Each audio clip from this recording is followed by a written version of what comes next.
Arnab versus Sonia Gandhi, कौन सही कौन गलत। सोनिया गांधी का वो इतिहास जो आपसे छुपाया गया। सोनिया गांधी की जिंदगी का वो किस्सा जो कोई नहीं जानता।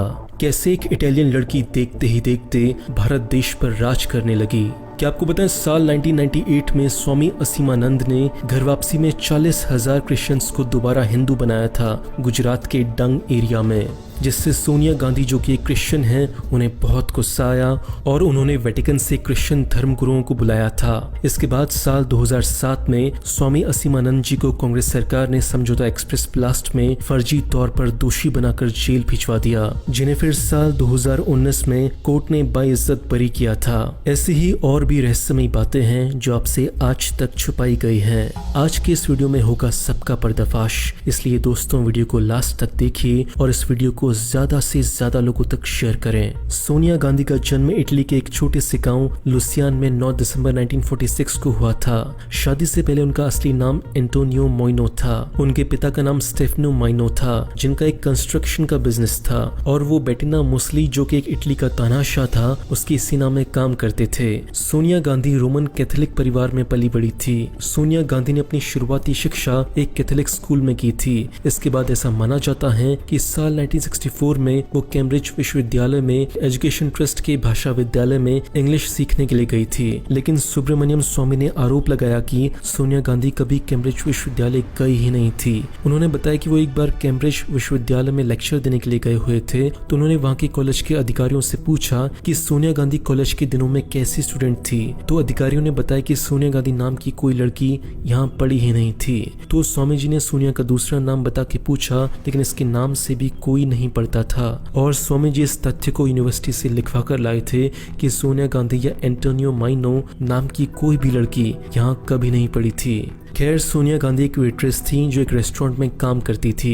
यहीं सोनिया गांधी की मुलाकात राजीव गांधी से हुई थी, जो उसमें कैम्ब्रिज ट्रिनिटी कॉलेज में पढ़ते थे। ऐसा नहीं है कि केवल राजीव गांधी ही उनके मिलने वाले पुरुष मित्रों में से एक थे। उनसे मिलने वाले अन्य पुरुषों में माधवराव सिंधिया और एक जर्मन पुरुष स्टिगलर भी थे, जो कि सोनिया के घनिष्ठ मित्रों में से एक थे। सोनिया गांधी की माधवराव सिंधिया से दोस्ती राजीव गांधी से शादी के बाद भी लंबे समय तक जारी रही थी। के.एन. राव ने अपनी किताब में लिखा है कि राजीव गांधी सोनिया गांधी से शादी करने के लिए एक कैथोलिक क्रिश्चियन बने थे और अपना नाम रोबर्तो रखा था, जिसके बाद उनके 2 बच्चे हुए, जिसमें लड़की का नाम प्रियंका रखा और लड़के का नाम राहुल रखा। और भारत की जनता की आंखों में धूल झोंकने के लिए राजीव सोनिया का हिंदू रीति रिवाजों से दोबारा शादी करवाई गई। साल 1968 में दोनों का विवाह होने के बाद सोनिया गांधी भारत में रहने लगी। पहले सोनिया गांधी हर 5 साल बाद विदेशी कानून के तहत भारत में रहने का परमिट लिया करती थी। ये परमिट उन लोगों को दिया जाता है जो अस्थायी तौर पर भारत में रहने आते हैं। सोनिया गांधी ने सर्वप्रथम भारत में रहने का परमिट साल 1968 में प्राप्त किया था, जब वो पहली बार राजीव गांधी के साथ भारत आई थी। साल 1973 में 5 वर्षों की समाप्ति पर अगर वो चाहती तो भारत की नागरिक बन सकती थी, लेकिन उन्होंने ऐसा बिल्कुल नहीं किया, न जाने क्यों। साल 1982 में IIT गेट दिल्ली के पास रात को 2 बजे एक कार एक्सीडेंट हुआ था, जिसमें माधवराव सिंधिया और सोनिया गांधी बैठे थे। दोनों को काफी गहरी चोटें आई हुई थी। एक IIT के छात्र ने उन दोनों को कार से बाहर निकाला। सोनिया गांधी की इच्छा पर उन्हें प्रधानमंत्री निवास भेज दिया गया और माधवराव सिंधिया, जिनका पैर टूट गया था, उन्हें दिल्ली पुलिस ने आकर अस्पताल भेज दिया। माधवराव सिंधिया सोनिया गांधी के धीरे धीरे आलोचक होते जा रहे थे और उन्होंने अपने करीबी मित्रों से सोनिया के संबंधों में संदेह भी जताया था। और फिर कुछ समय के बाद एक वायु दुर्घटना में माधवराव सिंधिया की रहस्यमयी तरीके से मौत हो गई। ऐसा कहा जाता है कि इंदिरा गांधी की बुलेट प्रूफ कारों का ठेका एक जर्मन कंपनी को दिया गया था, जिसमें बिचौलिए का काम किया था वॉल्टर विंसी ने, जो कि सोनिया गांधी की बहन अनुष्का का पति था, और स्टील में उसने भारी भरकम कमीशन कमाया था। इसके बाद साल 1986 में वॉल्टर विंसी को भारत की SPG को इटालियन सुरक्षा एजेंसी द्वारा ट्रेनिंग किए जाने का भी ठेका मिला था, और इस सौदे के लिए उसने नगद भुगतान की मांग की थी और वह भुगतान सरकारी तौर पर किया गया था। इस नगद भुगतान के बारे में तत्कालीन कैबिनेट सचिव BG देशमुख ने अपनी किताब में उल्लेख भी किया है, और ये ट्रेनिंग भी असफल रही रही थी। सारा पैसा लगभग व्यर्थ ही चला गया, क्योंकि इटली के जो सुरक्षा अधिकारी भारतीय एसपीजी कमांडो को प्रशिक्षण दे रहे थे, उनका रवैया जवानों के प्रति बहुत खराब था। एक जवान को तो उस दौरान थप्पड़ भी मारा गया था। ऐसा कहा जाता है कि इंदिरा गांधी को बेशक गोलियां मारी गई थी, लेकिन उनकी मृत्यु उनके दिल या दिमाग को गोलियां लगने से नहीं, बल्कि बहुत ज्यादा खून बह जाने के कारण हुई थी।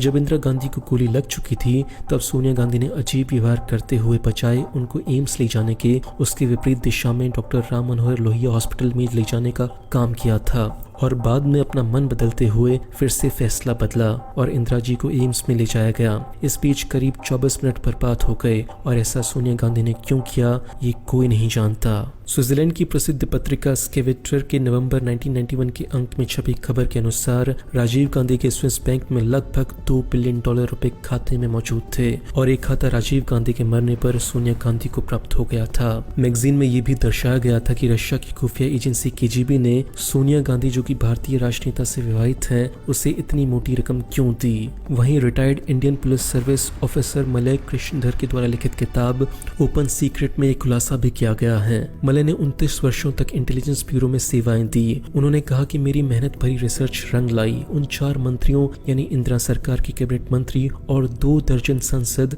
केजीबी, जो कि रशिया की जासूसी एजेंसी है, उसके लिए काम करते थे। केजीबी ने इसके लिए मोटी रकम देती थी। इस किताब में उन्होंने सोनिया गांधी पर आरोप लगाते हुए कहा है कि सोनिया गांधी एक केजीबी द्वारा भेजी हुई एक जासूस थी, एक एजेंट थी। इसके बाद जब इंदिरा गांधी और राजीव गांधी प्रधानमंत्री थे, उस समय ऐसा कोई भी दिन नहीं जाता था जब बिना जांच के डिब्बों में भर भर कर सामान दिल्ली तथा चेन्नई अंतर्राष्ट्रीय हवाई अड्डे से रोम न जाता हो। ये सारा सामान एयर इंडिया के जहाजों में जाता था। कांग्रेस के नेता अर्जुन सिंह पहले मुख्यमंत्री के रूप में और बाद में कैबिनेट मंत्री के रूप में सोनिया गांधी के कार्यक्रमों को अंजाम दिया करते थे। यहाँ से पुरातात्विक महत्व की बहुत सी वस्तुओं को पहले इटली की 2 दुकानों में भेजा जाता था। यहाँ से झूठा बिल बनवाकर इन सामानों को लंदन के लिए भेज दिया जाता था। इसमें से कुछ धन राहुल गांधी के नेशनल वेस्टमिंस्टर बैंक और हांगकांग एंड संघाई बैंक के लंदन स्थित खाते में जमा किया जाता था, परंतु इसमें से ज्यादातर धन केमन द्वीप स्थित बैंक ऑफ अमेरिका के गांधी परिवार के खाते में जमा किया जाता था। इस मामले में सीबीआई ने तो साल 1993 में वो भारतीय एंटीक चुराने वालों का पता लगाने के लिए एफआईआर तक दर्ज करवाई थी,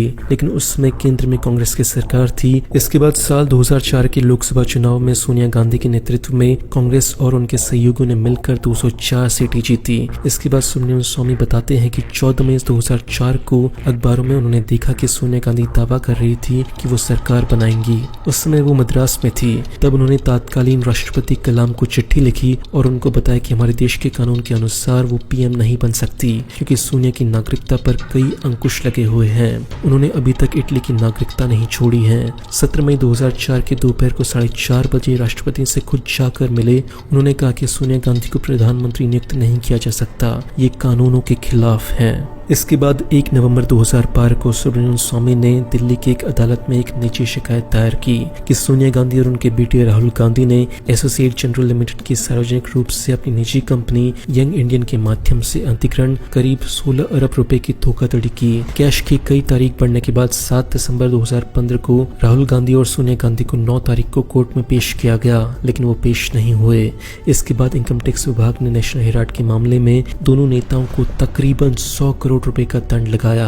दोस्तों, ऐसी बहुत सारी बातें हैं सोनिया गांधी के बारे में जो दुनिया को नहीं पता, इसलिए आपका फर्ज बनता है कि इस वीडियो को ज्यादा से ज्यादा शेयर करें और अपने दोस्तों और परिवार वालों के साथ इस वीडियो को फैला दें। वीडियो देखने के लिए और शेयर करने के लिए थैंक यू।